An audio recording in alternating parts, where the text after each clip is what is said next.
Welcome to Revitalize and Replant with Mark Clifton, where we equip pastors to take their churches from declining to thriving by pointing them to a new future and a new hope. Join us weekly for encouragement and practical advice in your pastoring journey. Well, today we're discussing something that's very near and dear to my heart, because I'm old.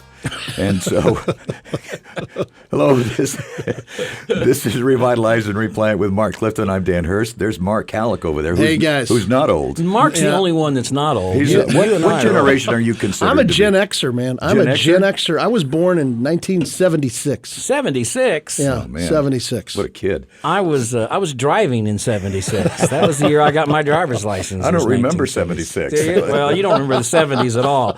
I was around you in those years. So Listen, if you are pastoring a church that is older than 20 years, we're going to talk about something that you really need to process.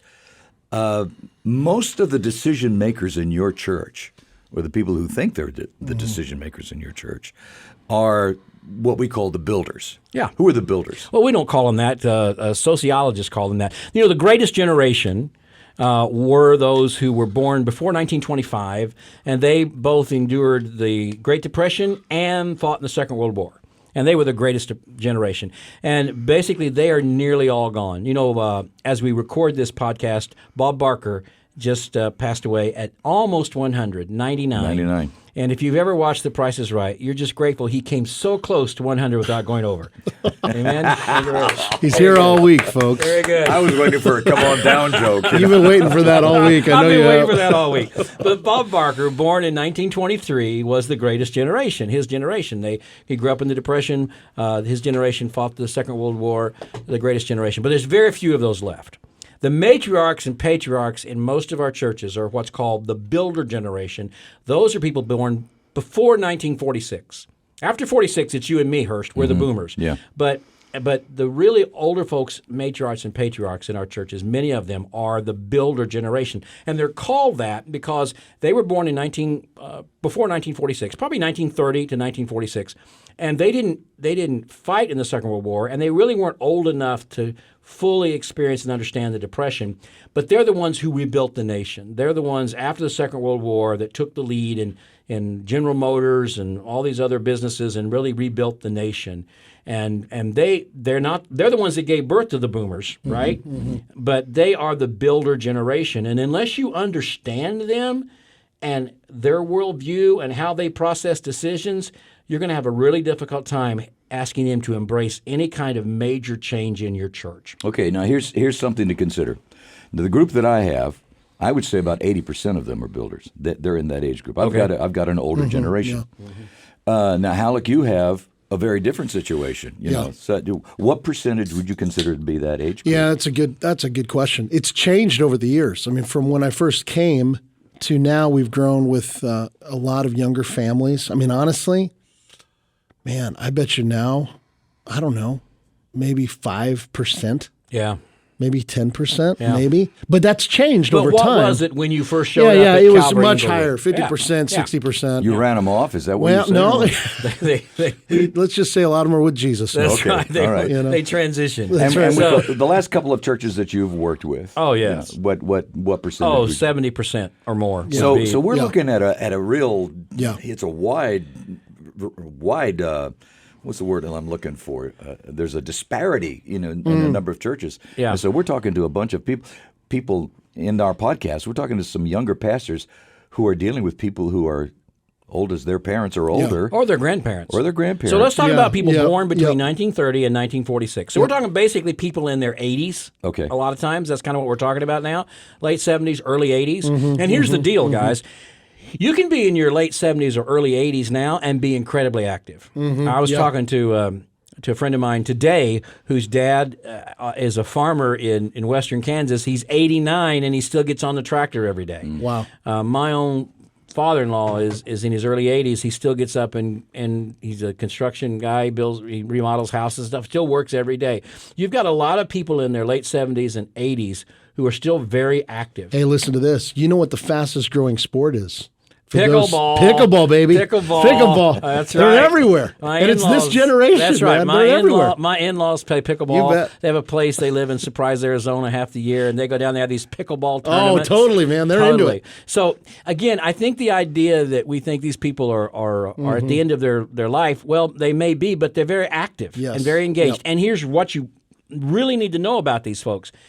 Many of them feel marginalized by the culture, but the church is one place where they can still be very important. That's right. And still have a lot of control, and they're used to that. So it's just important to understand the uniqueness of this builder generation, what made them who they are, what their worldview is, and how they process information and how they make decisions. Because if you don't understand that, you're going to have a very difficult time working with them through revitalization. They many times are the real patriarchs and matriarchs in your church, the ones who really make decisions. Yeah, that's right. And That's people right. look to them, or people defer to them out of just gratitude for them being around for so long. Yeah. Or if they're not making decisions, you're in trouble. Oh, that's right. One or the other. Yeah, So, right. Dr. Rayner, Tom Rayner, who is like you and me, Dan, he's a boomer. But he came up with these one time, and he and I talked about them. I think they're really good. So here are really four really characteristics of builders.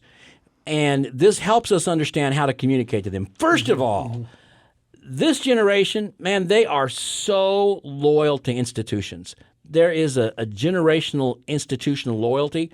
They were guys who went to work at Chrysler and worked there their whole life. Their whole life. They went to work at Ma Bell, worked there their whole life. The idea that you stay in one place, you buy one house, it may be 900 square feet, you may raise 5 kids in it, but you don't move. If you're a Chevrolet guy, you're always a Chevrolet guy. Well, and man, of the four we're looking at, I was thinking about this. This is a way probably, I don't think this is overstating it, where my generation and younger generations, they couldn't be more different Well, than talk about builders that. Yeah, go ahead. in this regard. Yeah, so you get a pastor who is your generation, Yeah.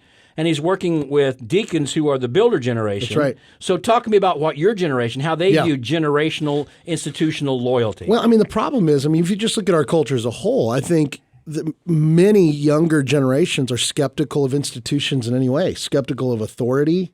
And sadly, we see that creep into the church. And I think what you see with that is this kind of consumer Christianity, quite frankly. And so you get young families or whatever who feel a sense of entitlement. Like, why would I stay here in this old church with some cranky people when I could go down the street to the mega church and my kids have Disneyland for a children's ministry? I mean, Do you see what I mean? So, like, one of the things we're battling in this revitalization, replanting world is exactly what we're talking about. How do you engage a generation that values institutions, loyalty? Well, and I think part of it is it's humility. Yeah. It's humbling yourself and recognizing, man, maybe our younger generation does not have this all figured out. In fact, there's so much we can learn from the builder generation. But the boomer and the Gen Xer, particularly the younger generation, they would look at people who are incredibly loyal to institutions as people who are stuck in their ways, who are living in the past, who can't be flexible and can't pivot quick enough. Whereas your builder generation looks at young people and say, well, you're not loyal to anything. Exactly. You're not committed to anything. You don't know what commitment is. That's right. You're flighty. That's you right. know. That's right. And this really comes about, guys. Listen, when you take Baptist out of the name, it's builders who don't like you taking Baptist out of the name. Well, that's a good point. Because they are institutional people. You know, it's like or changing even the logo. That changing little the logo. SBC logo, That's I right. noticed that. And That's right. I've seen churches where they get a new sign. Yeah. It's like, wait a second. What about the SBC symbol? They've got to put that on there, yeah. So, yeah, I think that's really important to understand that when they don't want you to take Baptist out of the name, that is a cultural thing with builders. They have this institutional commitment. And actually, guys and ladies, that strong institutional commitment rebuilt this nation after the Depression and the Second World War. Yeah.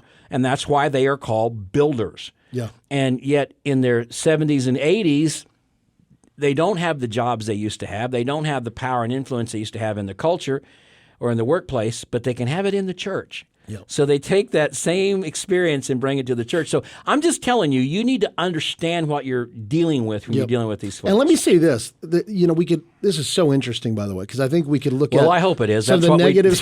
That's what we. But what are the, Listen, as this podcast goes on, I think the jury's out on it. Frankly, but we'll see if it picks up a little bit. But here's one of the positive things about this is, man, there's things we need to learn. I guess practically, if I'm a pastor going into a church filled with builders, what can I learn from that generation? Oh, that's great. Does that make sense? Absolutely. What can I learn? And I think that's a posture we need. That's right. To lead change. All right, so number one, you ready? They have incredible institutional loyalty. That means the Sunday School Board, which now is Lifeway, which they don't understand all the changes in that, the Home Mission Board, which is now the North American Mission Board, the Foreign Mission Board, which is now International Mission Board.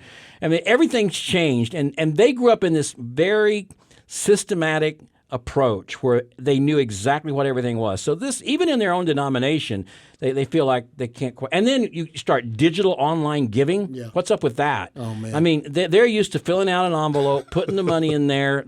So I'm just telling you to be sensitive and aware that these are not just cantankerous people. This is a generation. That's right. And these are their traits, and these were their strengths. Now, I'm not telling you to give into it either, but you just need to understand it going in. That helps a lot.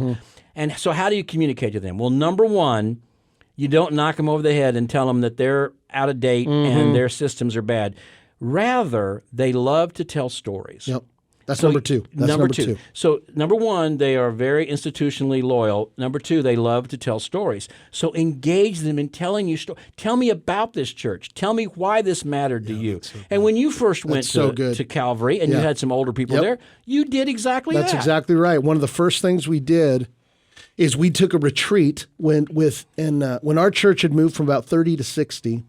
We went on a retreat for a weekend, and literally what we did is we spent a lot of time, and I've talked about this before, the newer folks just listening to the 30 who'd been there, and all we did for 3 hours is just tell us stories about what God has done in this church. And there were tears and there was joy. And I'll tell you what, it helped our people. They fell in love with each other as those stories were told, because that was so precious to those who had been there for so long. If you do not let the builder generation tell you stories, you'll never really connect with them. Yeah. But asking them to tell you their stories, to tell you about the history of this church, to tell you about the experiences they've had here, to tell you about the history of their growing up, to let them talk to you through stories, and then you tell stories to them. Again, sometimes Gen Xers, we just don't have time for those stories. We don't care about the past. We just care about the future, where are we going, not where we've been. And if you want them to go with you, you've got to engage them in stories. That's exactly right. And it's really important to do that. And you learn a lot from them. That's good. Yes. As a pastor, totally. you learn who they are, what their life experiences were. Guys, if you're not asking those builders to tell you their stories, to listen to those stories, and you'll see them come alive when they begin to talk about it. You ever, Hurst, you spend a lot of time in nursing homes. At least you look like it. But Dan and I have done ministry in nursing homes, and what do they want to? They want to tell their stories about the farm, about their animals, about their children. Why does that matter? Why does that matter so I can much tell you to them? exactly why it matters. Okay. Because if they can't tell their stories, they're no longer relevant. That's good. And if you make them relevant, now you've got something. You've got a spark there, because now I'm worth something. Yeah. Right. And it's not that they want to go back to their stories. But they understand that their stories were the foundation of who they are. Yeah. And that's relevant. That is. That means something to them because it made them who they are. And if you can key in on that relevancy and get them to see how relevant that is for today's ministry, you'll own them. And I don't mean so that good. in the wrong way. That means that you'll have them I know. on your side. I know exactly. We know You're what right. you mean. Yeah, You're we right. get you. Okay, so they are generationally and institutionally loyal. They love to tell stories. You communicate through stories. Number 3, and this is pretty obvious, they are often very fearful of any change taking place. Why is that? Oh, their whole life has been changed. I mean, many of them actually probably still have a landline. And they may be the only people in church that have a landline. My dad does. Does he? Yeah. He has one? I got 2 of them. Well, and then they even have an answering machine at home. Yeah, I mean, I don't know. It's possible. yeah. But everything has changed in their life. I mean, I'm a baby boomer, and lots changed in my life, but I've kind of grew up in a time of change, okay? They didn't really. And all of a sudden, there's no Sears, there's no Kmart, there's no Montgomery Wards, there's, all those things are gone. The gas stations they used to go to, the Texaco station where they come out and fill your gas, now they got to go to some Quick Trip, and it's nothing but a huge food store. I mean, everything has changed. How they make a phone call. I mean, they got to go into a Verizon store or a T-Mobile store and figure out what kind of phone I'm going to get, what kind of plan I'm going to. Listen, I was in one of those stores the other day, and sure enough, there was a builder generation couple there. And I mean, the young kid, he looked like he was about 12 who worked at this store, right? And he was trying to communicate to this builder generation about the different plans. And it was like he was talking about men landed from Mars. Yeah. It was just so different to these people. And you could tell the frustration level was so high. They just wanted a phone. But here's this plan, this much digital, you can do this with that, and these apps. And the world is so complicated. And then for these, again, people who are very generationally and institutionally loyal, then even institutions like marriage are completely different now. With legal gay marriage and all of that. They don't recognize their nation. They don't recognize their culture. They don't recognize anything. And so there's been such drastic change that's taken place and change in their life. You mentioned pickleball. Do you know why pickleball is so popular among old people? Because it's relatively easy to play. Yeah. It's like ping pong. Yeah. I mean, you can stand in one place, so you can play it, but you don't have to move around a lot. Yeah. Okay? Yep. And so they can do that without, they can feel a little active without tearing up their knees and their backs and things like that.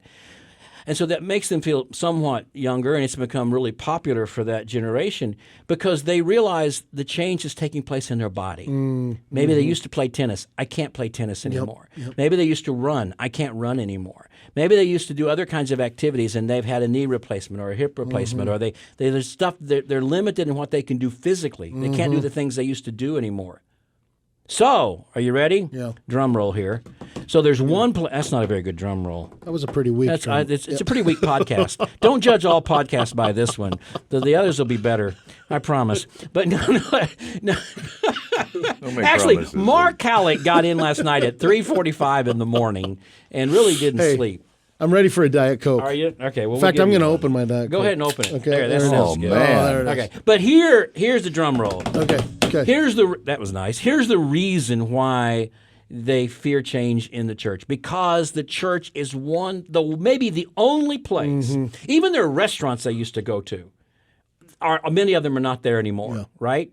They've gone away, the restaurants. So there's one place they can drive to every week, and they can pull in the parking lot and park in the same spot, walk in the same door, sit in the same pew, sing the same songs, look at the same silk plants, see everything. And all of a sudden it's like, okay, now I'm in my own environment. And I know we have we have church council on the first Wednesday night of the month, business meeting on the second Wednesday night of the month. We approve the minutes as written, and we all this stuff, we know exactly what to do.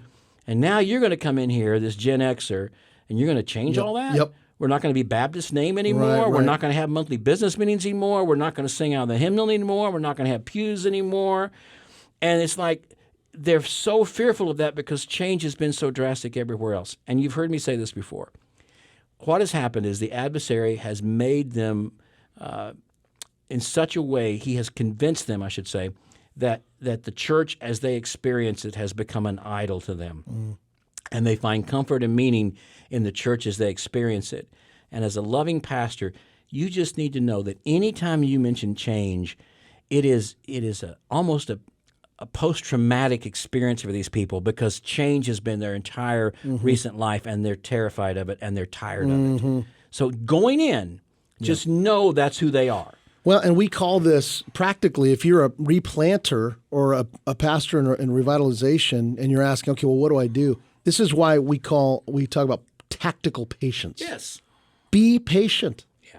Be slow in leading change. Be thoughtful. Be careful. Yeah, we're not asking you not to change. Right. We're just trying to tell you that when they are resistant to change, it's not because they don't like the way you look or they're just mean and cantankerous. It's because they've had so much change in their life, they're just overwhelmed with it. And I think it's important to understand that it's easy to come in and look at them and say, well, they're stuck in their ways. They're not stuck in their ways. They've been changing their whole life. Exactly. But, they're just resistant to your ways. Yeah. And so it's the problem, and it takes us to this fourth point, is that their methodology almost becomes their doctrine. Exactly. And so this is where, if you've been wondering, is there a point to this podcast? You're not the only ones. But actually there is. And here's the point. Number one, they are incredibly loyal to institutions. Number two, they love to tell stories. Number three, they're fearful of change, which all leads to this. They confuse methods with doctrine. So to them, having Sunday school at a certain hour, having Wednesday night service, having things the way they've always done it, that rises to the level of doctrine to them. It's just a method, but to them it comes to doctrine. And again, it goes back to who they are and kind of how they're wired and what their worldview is. And I'm not telling you not to change those things, but to help them understand the difference between doctrine and methods. Go Okay, ahead. help us to know how would you advise me if I'm coming in? How do I lead this group of people in that direction? Does that make sense? Yes. You don't start by telling them what they're doing wrong and how you're going to make changes no matter whether they like it or not, because if we don't, the church is going to die. You come in by helping them understand who Jesus is, falling more deeply in love with him, being gospel-centered in your conversations, in your preaching, in your leadership, in your personality, in everything you do with them, so that they begin to love Jesus more than the church as they know it. They love Jesus more than the methods that they use. But it's a discipleship thing over a period of time to help their hearts warm to Jesus more than to the methods. Right now, they've confused the methods and doctrine. They've merged into one. And the way you help them understand that is through good pastoral skills and preaching and discipleship. That's good. That's to good. lead them to the place where they goes, no, it really isn't about what time Sunday school is, or that we meet in this particular room, or that we use this particular literature. It's all about Jesus. And that's not going to happen quick. Why? Because they're very loyal institutions. They're very slow to change, and they love to talk and tell stories. And unless you're willing to listen to their stories and engage them, understand where they're coming from, you're going to have a very short pastorate, right? Because they've been there a long time, and they'll be long there after you're gone if you do not listen well. And you've got to get them to a point where they believe that they can make a difference. Yeah. Yes. That's good, that's Dan. part of, that comes back to the very basis. I don't make a difference anymore. I'm not relevant anymore. And if you can get them to that point and teach them some practical ways that they will make a difference on a daily basis, they begin to believe that, and then they begin to understand, I'm still a tool in God's toolbox, and I can be used for his glory. And I think that becomes probably the most important thing that a young pastor can do if he's got a church that is significantly older, is that's your ministry right away. It's not the people out on the street that you haven't reached yet. You can't reach them until you've got these people on your side. Absolutely. And that's the point, really, of really the good. podcast here. Don't overlook these who are there. God has placed them there, and they are your ministry, and they have a lot to offer if you'll just take time to get to know who they are, understand where they are in their life, and work with them from the point where they are to where they need to be. I love this kind of stuff. Great. I do It's love great. this. So important. Actually, when I was in college, I actually took a number of courses on gerontology, and I was fascinated by it.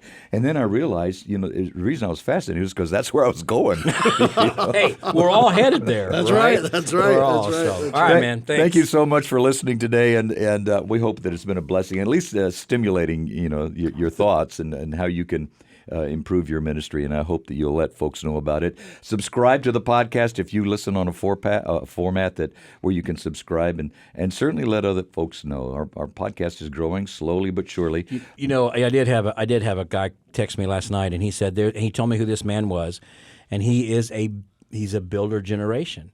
And he said he's heard you got something like a podcast, and he doesn't know where to find it. Yeah. Where is that on the radio dial? Exactly. That was just last night. Wow. So we just don't think about that. Where do I find this podcast? Yeah. Any of your podcast platforms. What? So anyway, There you just go. That's what you understand said. that. Yeah. Now I'm confused. Thanks for joining us today on Revitalize and Replant. This podcast is brought to you by the North American Mission Board, where we help dying or struggling churches regain health for the glory of God and the good of their communities. If you found this conversation helpful, don't forget to subscribe to the podcast on your favorite platform. To learn more about becoming a replanting pastor, or to explore resources about revitalization for your own church, visit churchreplanters.com.